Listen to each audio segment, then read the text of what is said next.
Alright. What's up, everybody, and welcome back. The ghost situation is absolutely insane right now, guys. I honestly, it's crazy. I have never seen the community more united around one thing than in this moment. Like I've seen people say, I think the carriers are too frustrating to play against. We should change them somehow. And you'll bring it up, and people will give you like 20 different suggestions, right? They'll be like, oh, make the interceptor cost more money. Do this, do that.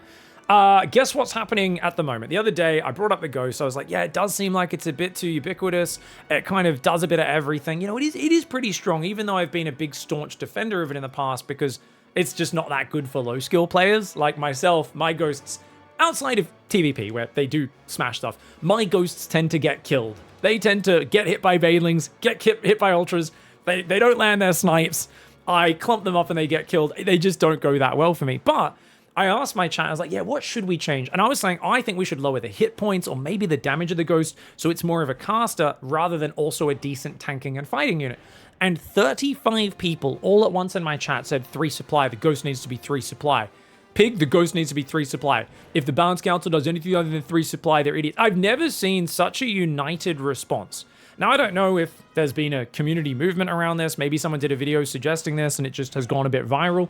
But I was fascinated. I was like, not only is everyone saying we need to nerf the ghost, everybody's saying the exact same thing.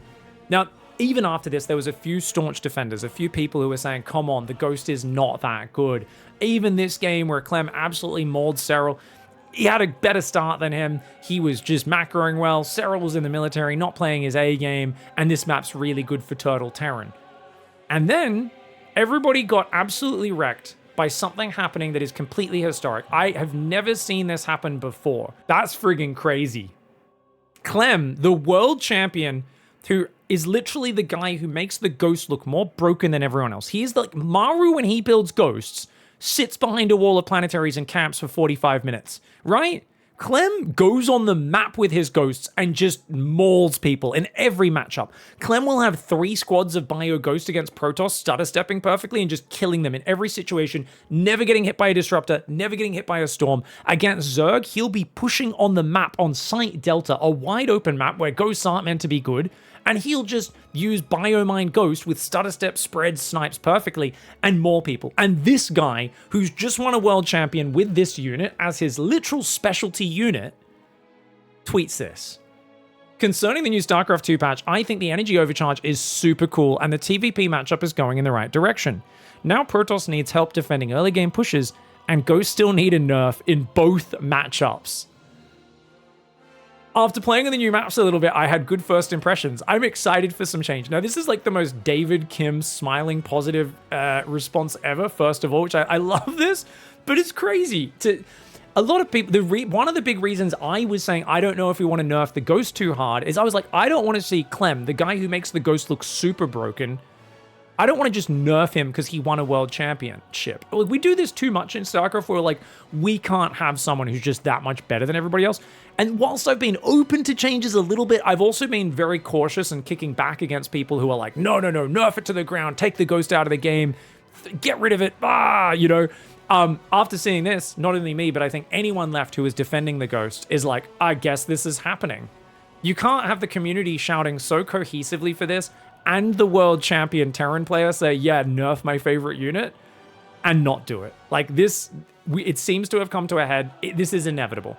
And I would predict if this doesn't happen, if there isn't a nerf to the ghost, there is going to be a revolt. Like we are going to see literally pitchforks, houses burning. Guys, it's going to be Paris after any political dispute happens. There's going to be cars turned over, lit on fire.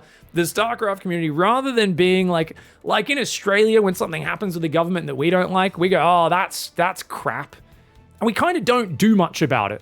You know, I feel like the StarCraft community's been like that in the past, but we're going to go full France. We're going to be like, you didn't raise the minimum wage or something. I don't know. There's some relatively minor political issue. We're like flipping cars, burning them, storming parliament. We're pulling the guillotine back out. We're polishing off the guillotine. We're like, heads need to roll. Let's go. You know, we're going to bring back that 1788 sort of feel to it. Was that the year when they did the French Revolution? Sorry, my history is kind of crap, guys. It's been a long time.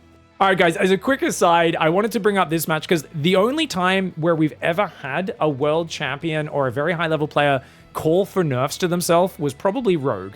This is 2019 Rogue. He was the bad guy of this tournament. He came out of basically grinding MMO games and not really practicing for the previous 6 months towards the end of 2019. And he basically rocked up to GSL, crushed everyone he played. In multiple interviews, he said, oh, the Nidus is super broken. Zerg is crazy overpowered. I don't know why these Zergs are not winning. They must suck. I feel like winning a few $100,000. So he won GSL. He rocks up to the BlizzCon World Cup. And by the way, Nidus was super broken at this time. The maps were really overpowered for it. And he abused Nidus Swarmhost like no tomorrow. They even nerfed the Nidus once before this patch. Because before, during GSL, right, it was unkillable when it was emerging. So they slowed down the rate at which units popped out of the Nidus. But basically what happened, right, is you would pop a Nidus and the Protoss would be like, okay. And they're going to like friggin' get a pack of units waiting. And you've got to wait for the Nidus to emerge. And then you can try to stop whatever comes out, right? It was a nightmare. It was also cheaper to pop Nidus worms at that time.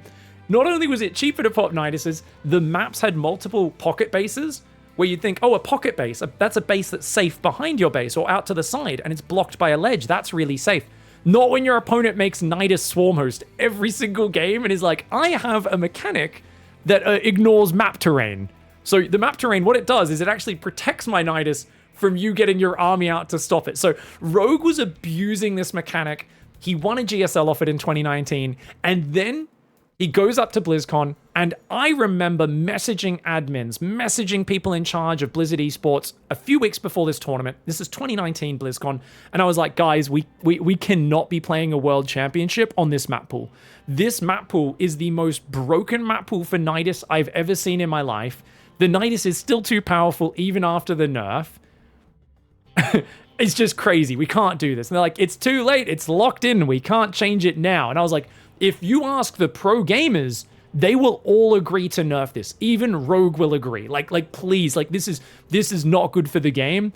Blizzard is like, we can't make changes. We gotta follow the rules. And I'm like, oh my lord, I can't believe they're doing this. So we went into this tournament, and guess what happened? Rogue basically just decapitated bloody Protoss after Protoss. He was ruining nerds.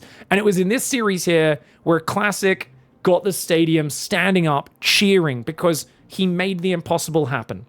And he basically did a bunch of all-ins, and 3 of them worked, 2 of them didn't, and he barely beat Rogue. And just to go back in this game, in case you guys didn't catch that, yes, he rushed Dark Templar. He opened up with a slight DT pressure. Rogue thinks it's, Rogue thinks it's done. And then what does Classic do? He makes 8 Dark Templar while rushing Blink on 2 base. That's right, Blink Dark Templar. He goes up here, and he blinks up the ledge in the main base. And what's so clever about this is he doesn't reveal it. He blinks up, but he says, no, I need to still wait, because I want to wait for Blink to be off cooldown. He waits the extra 11 seconds, blinks on the lair, kills it to make sure Rogue can't respond, and gets a really nice advantage. And he ends up winning this game later on. Now, this is the closest thing I've seen where Rogue kept saying in interviews, Zerg's broken, Nidus is broken, lol, it's so easy to win. And then it ended up slightly getting nerfed, but only slightly. And it was only like after this tournament really where we saw significant Nidus nerfs and the map pool also be a lot more consciously designed by the map makers to not be so abusive for Nidus Swarmhost. Okay, guys, so random asides about how this maybe isn't the most historic. Well, it is very historic that Clem's calling directly to nerf it after winning, but we do have a slight precedent earlier. The difference, though, is even though people were calling for that, Blizzard was very slow to respond, and I do think it was, it would have been very anti-hype if Rogue made it any further in that tournament. At the moment, though, there is such unanimous community outrage that the Ghost hasn't been touched. There is so much hate towards this unit, but also a unified goal on let's nerf it. Now, before we talk about how we should nerf this and what I think we should do to nerf it, because I don't think the 3 supply is necessarily the best way to nerf it, but it's fine. We could do it. Let's talk about the unit. Now, why is this unit so friggin' good? So basically, the thing with the Ghost is it's pretty good. We kind of all know how it works. Let's not talk about how it works, though. Let's talk about how a different unit works to explain why this unit is a bit broken. That's right, boys. Ladies and gentlemen, it's me, Sluggy Boy, the Infestor. I've won like at least $30,000 in prize money purely off the back of this unit. This unit used to be frigging broken. This unit has been one of the most offensive units in StarCraft 2's history as a spellcaster. And the reason I'm going to talk about it now is I've realized the Ghost is basically another infestor, except maybe even more cracked since it's actually a fighting unit as well. So let's talk about the infestor. When the infestor started out, and it has been nerfed, so it's nowhere near as oppressive as it used to be. You guys still see me try to make the infestors work daily on ladder and crying my heart out. But it has burrow, right? If you upgrade burrow, it can burrow move. You don't need an upgrade for this. This is just an ability. So this unit kind of has a sort of Dark Templar aspect to it where it can move around invisible. Now it can't attack, has to unburrow to use most of its spells and stuff. Originally it had to unburrow to cast any spell.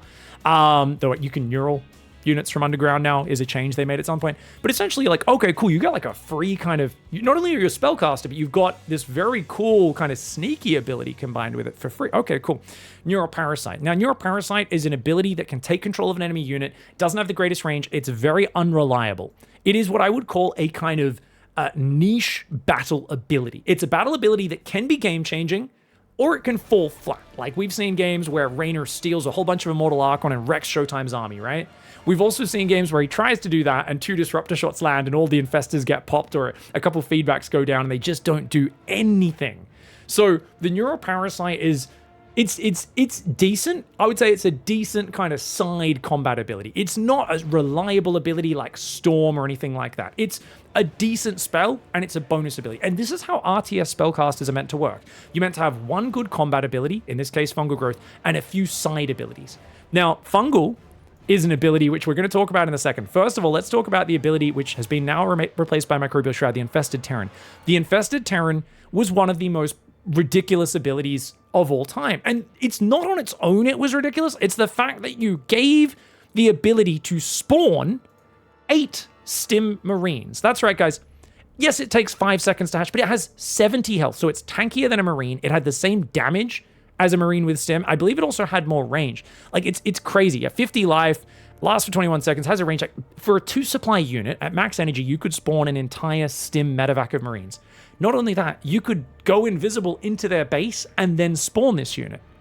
It's insane. Like, the Infested Terran was a fun ability. I miss it. I enjoyed it.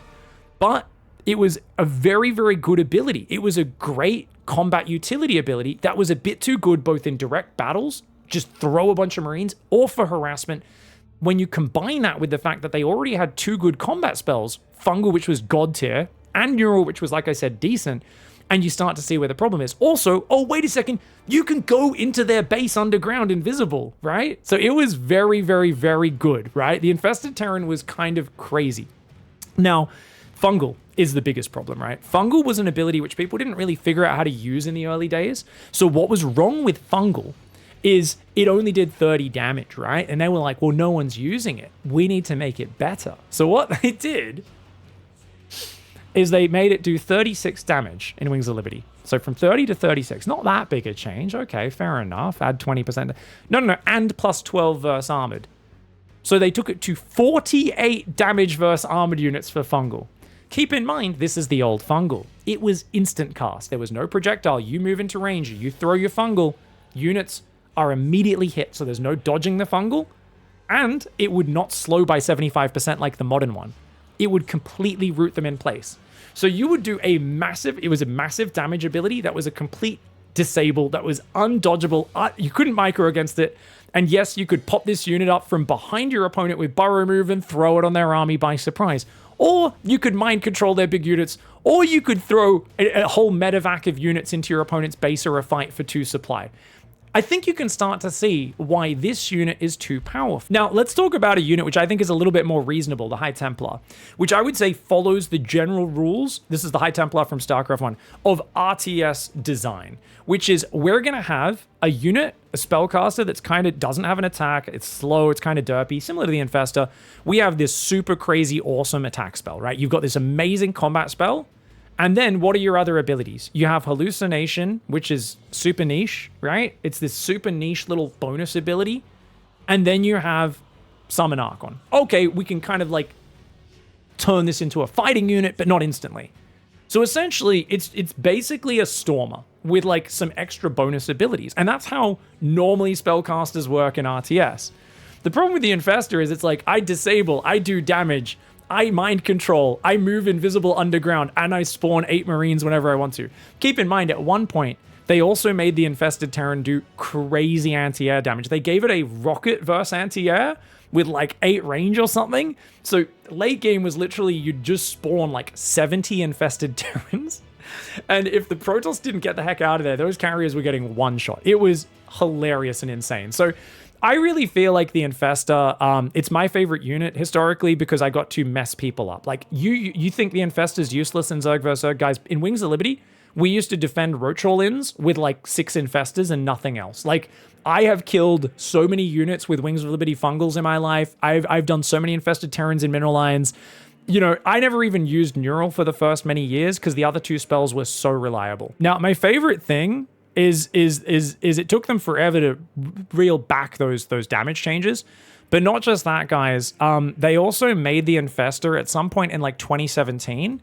They gave it the ability to cast Fungal while burrowed. We can see the history here when they removed it in 4.0.2. They literally were like, you know what? This unit's not getting used that much once again because we nerfed it. We're going to make it so it can fungal from underground. I always bring this story up. Why do I bring this story up? Because it was so obviously broken. I did a react video at the time and I went, that's so dumb.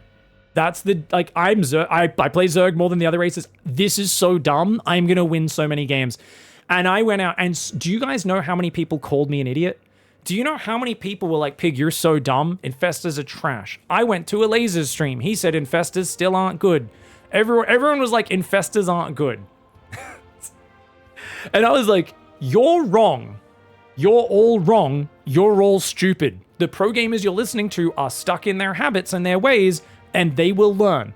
Guess what? 3 months later, still no pro gamer using it. Everyone was like, Pig, see, proof you were wrong. And I'm like, you guys don't understand how slow pro gamers are to figure out how things work. Pro gamers like to perfect things 1,000 times, and if it doesn't work the first time they try it, they will just, nope, that's not good, until a pro gamer shows them. And you guys know who showed them, right? You guys know who. That's right, guys. Daddy Dark. It took Daddy Dark to teach everybody. And you know what's funny? He didn't even do it by choice. He got forced to use the Infestor because Dark, what he would do is he would basically lose a Zerg versus Terran to like Maru or TY or beyond. And because Dark never gives up and never surrenders, he'd be like, man, I've lost like 14 hatcheries this game. I have no minerals. And because of that, I have a gas bank. Like, what can I do? And he's like, I guess I have to build Infestors because it's the only way to spend my gas. And you could almost see him in real time be like, well, I have Burrow, I have Infestors. And he'd just like burrow individual Infestors, track them onto enemy armies. And you just see this like Terran ball in the middle of Whirlwind, and this one Infestor would just fucking fungal it as the Ling Bane engages. And you'd see 100 supply of Terran go down for like 20 supply of Zerg. And we're like, yeah, that's fair. And basically, Dark just started making the most disgusting comebacks over and over and over again against Terran. And people saw this enough times, then all the pros started using it. And a month later, after every pro abused it for a month, they're like, we're nerfing the Burrow Fungal. It turns out this is broken. And I'm like, obviously. Like, I'm there like, you guys all told me I'm stupid. I was the guy shouting at the like, I told you. I said it, you know, no one listened to me. Anyway, point being, just because you don't see how powerful a unit is, doesn't mean it's not overpowered. Why am I talking so much about the Infestor in a video about the Ghost? Because I've realized that because the Ghost is so powerful in a certain situation, I've been a little bit blind to it. I've said, look, I know the Ghost is very good in the late game. I know it beats everything in the late game, to some extent, against Zerg, and it's also just so good against Protoss with the MP. But you know what? It's hard to get there for Terran, so it's good for them to have something that gives them some really nice late-game consistent power, because it's pretty hard to play as late-game Terran. I think now when I look at it and I compare it to the Infestor, I'm going, wait a second, let's think about this, guys. We've got a really good combat spell versus Zerg, like God tier. It can kill every single Zerg unit. It's been nerfed to 130 damage. It used to be 170. Do you need to channel it? Yes. So it's hard to cast. It's hard to pull off in some situations, but it counters every single Zerg unit, right? That's okay, cool. And then you've got EMP that counters every single Protoss unit and is the best AoE in the game. Admittedly, it can't kill things the way a Disruptor or a Storm can, but doing 100 instant damage is amazing, right? Because it's the fastest damage in the game. Fungal right now, guys, does 25 damage over 3 seconds. It does 8 damage a second, right? Storm does 20 damage a second. The Disruptor has one shot that does big damage, but it's once every 30 seconds. The Ghost is like, hey guys, I can drop 2 of these in the middle of your army. Your energy's gone. Your shields are gone. Or I can also still snipe. Steady targeting is still a useful side ability against Protoss. So you've got EMP, useful side ability against Zerg. You've got steady targeting, amazing main combat ability versus Zerg. Against Protoss, steady targeting is the side ability. You know, it's like the extra bonus ability, and EMP is the god tier ability. Oh, also you've got Cloak. I'm like, wait a second, it's like the Infestor. It can move around invisible as well. If you scan and get rid of their observer, like sometimes, if they don't quite have a detection there, how many times do we see a Ghost just like Cloak walk up and like EMP the High Templar in a clump, especially against Hero, because Hero F2 is way too much and clumps this High Templar, and we're like, oh no, 6 High Templar just got double EMP'd, it's just game over, right? You're like, no. So you look at all this and you're like, oh, that's a really good spellcast. Now, I don't think it's as bullshit as Infestor with Infested Terran and Fungal and Neuroparasite in their most powerful form, especially not with Burrow Fungal. It's not. So why is everyone so upset about this when people were never this upset about the Infestor? They were pretty upset, but never this upset. Well, then we remember this little thing, which I kept not factoring in, which is like, it's actually a good fighting unit. Like, it's a pretty damn good fighting unit. And the reason I discounted this previously is it's a 150 mineral, 125 gas unit. It actually used to be, if we go to the patch changes at the bottom, it used to be, when did they change this? This one. It used to be 200 minerals, 100 gas. 300 reasons. It's such an expensive unit, man. So I was like, look, what are you going to get to late game? And it's kind of not that good, right? Like, it's okay. But like, if you put this in unit tester, max upgrades versus a few Zerglings, guys, if you send, say, 5 Zerglings at it, it will kill 1 Zergling before it dies, right? It's not that good at fighting, right? You think like, oh, it's okay. Like, yeah, but then you realize, remember, it doesn't need to be good at fighting. It's already a good spellcaster. And then, yes, the cost is good, but at late game, you don't care about cost as much, right? You care about the power level of your army, which is why the fact this is a 2 supply unit, let's just talk about its damage. It's a 2 supply unit, but it has an auto attack of 10 damage, but plus 10 verse light. So at max upgrades, you're doing 26 damage a shot to Zealots or Zerglings, which in the non-mirrors, those are the main units it's attacking. So the Ghost is basically doing a huge amount of damage with its auto attack, even if it's not landing the snipes. Maybe not huge, maybe that's a bit of an over-exaggeration, but good. It's doing good damage. For a 2 supply unit, it's doing way more damage than a Stim Marauder is, and it also is tanky. What do I mean by that? It has 100 hit points, but it doesn't have a light nor an armored tag. If it had a light tag, it would die to Banelings very quickly. And that would really make it so much worse for a Zerg. If it was armored, it would die to Stalkers quicker. If it was light, it would also die to Colossus quicker, but it would die to Stalkers quicker, right? Immortals quicker. If it was armored, if it had one of those tags, it would have more weakness. The only thing that does bonus damage to Psionic or Biological is an Archon, does a bit of bonus damage to Biological, which I don't know if you guys remember this or not, EMP kind of deletes Archons. And that's another reason why the Ghost is so, I would say, such a problem in TVP especially is there's a lot of situations where Protoss can kind of have the Archon as almost a comeback mechanic versus Zerg, where your mineral economy gets mauled, but you've still got a decent bit of gas income and you warp in like 6 Archons, and they're actually a good all-round fighting unit versus Zerg. And well, we've all tried to do that versus Terran. If the Terran still has Ghosts out in any decent number, you're like, would you like a donation of gas? Like, they just die. They get absolutely smashed. So I think as we come back to it, we realize that the Ghost is incredibly expensive, but it's so ubiquitous. It because EMP is so good and it works as a decent frontline fighting unit, you can replace Marines and Marauders with this, and you can actually do well versus anything. You know what? Like I think the thing that feels wrong is that you can see Ghosts as the only units left over in a fight, and they're just beating Banelings and Zerglings sometimes, right? If there's a decent number of them left over. Or they're beating Colossus, which I think is even weirder, right? When you see Ghosts left over in a fight, and you're like, that's not meant to be a combat unit, and they're just still killing the like Zealots and Colossus that are left over in the tail end of a fight, and you're like, oh, they still are. So there's this weird feeling, and I think what's kind of cool is the Ghost is actually, I think, well balanced for its cost. If the opponent gets mass command center, turtles the map up, I think it's problematic at every level of play because of that variety and stuff. But if it's not at that stage of the game, I don't think the Ghost's a problem for most average Joes. Like, for me, the Ghost doesn't feel that powerful because I'm always going to get it caught out in the open. I'm not going to be able to land snipes because it's always going to get interrupted. I'm not going to land EMPs before they get their spells off, and it's hard to control in micro. But I think when we look at what's been happening with Clem and the kind of mechanical skill level he's got to, you can see him here. He's just able to skirmish with anything. He's landing EMPs, he's spreading, he's moving. Someone pointed out in chat as well, the Ghosts clump up a lot. They're very small collision size, so it's really easy to kind of micro them around in a ball, micro them forwards, micro them back, pull them behind command centers. And you just see these fights where even when he's outside of planetaries, he's just baiting them with his Ghost, stutter stepping back into a field of Widow Mines, tanks, or libs. And it feels like you just can't kill them. And they're too much power for their supply cost in the end game, number one. Number two, they're encouraging the Terran to turtle in this matchup especially. And I think we can absolutely nerf the Ghost. I do think, though, if we're going to do this, I think it's okay to, like, keep an approach of, like, we could make the Broodlord a shit unit, which, to be fair, let's be real, guys, the last few patches have touched the Broodlord pretty hard, and they haven't really affected, let's say, carriers or Ghosts as much. Those units have had little nerfs, whereas the Broodlords had big nerfs to its damage output. The Broodlings have been nerfed into the ground for a little bit of movement speed. I think there's an argument that, like, yeah, let's keep the Broodlord bad, but let's also make the Ghost nowhere near as powerful. If we want to get rid of turtle playstyles, which is, of course, what the patch has said it wants to do, then let's actually nerf the Ghosts. Let's do it. Now, how do we do it, guys? My proposal would be to make the Ghost 20 hit points less. The reason why I don't want to give it a light tag is because I feel like Protoss doesn't benefit enough off that. I think if you give the Ghost a light tag, Zerg's way better against it, but it doesn't target the TVP matchup. And I think that's a bit problematic because I still think they're a bit too tanky against Protoss. Like, Colossus are hitting them, but yeah, it's not as big, right? So I don't think a light tag does...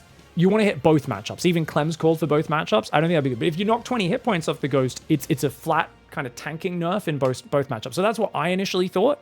Another one I thought was maybe you lower the damage output so it has a bit less of a bonus versus light. Maybe you make it like +5 versus light. Basically, I think make it less of a good fighting unit. Keep it as a good spellcaster. Its spells are really good. They're hard to use. But don't make it so Clem can just use it as a dual fighting unit. Because how many times have we seen the infestors get like caught by a fungal, Lings jump on top and Hydras, and they just kill all the Lings and Hydras because they've got medevac healing. Like, if there aren't a ton of Banelings there, you're like, oh, the Ghosts, like, the spellcaster just got caught by fungal and surrounded by combat units, and it just stood there and won. And you're like, that doesn't feel right. So for me, I like the idea of making it less tanky. Obviously, the big one in the room is the 3 supply. We'll talk about that in a second. Damage also is another way we could nerf it. I think the interesting thing about the 3 supply change, let's talk about the 3 supply change, is it reduces the power of the maxed out Terran army.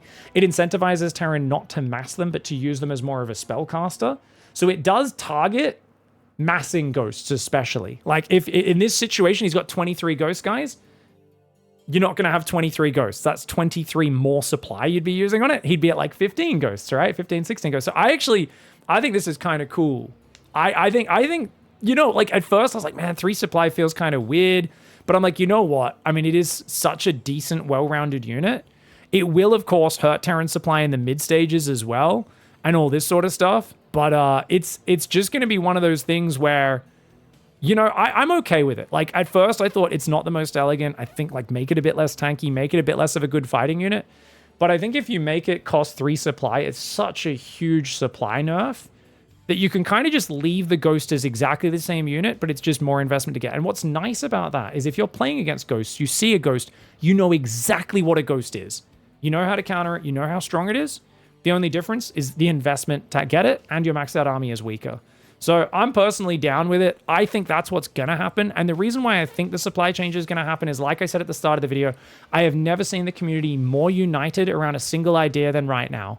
And that idea is the Ghost needs to be nerfed, and the supply change is what everybody's shouting for. It's kind of cool, guys. The fact that Clem has tweeted, I think, basically cements this. I think there's a lot of people who only watch StarCraft as well, and their feedback is really one of the things which has also pushed me over the line to, yeah, we could nerf Ghost, to we should nerf Ghost. And that is the number of people who watch and don't play, as well as ex-pro players, including my younger brother, who messaged me and said, it friggin' sucks watching ghosts. They're like, I hate just watching ghosts mass up and turtling and just sniping stuff from behind planetaries. It's crap. I just don't want to see more games like that. So I think the idea of non-turtling, the idea of getting rid of the ghost as being such a massable unit is really cool.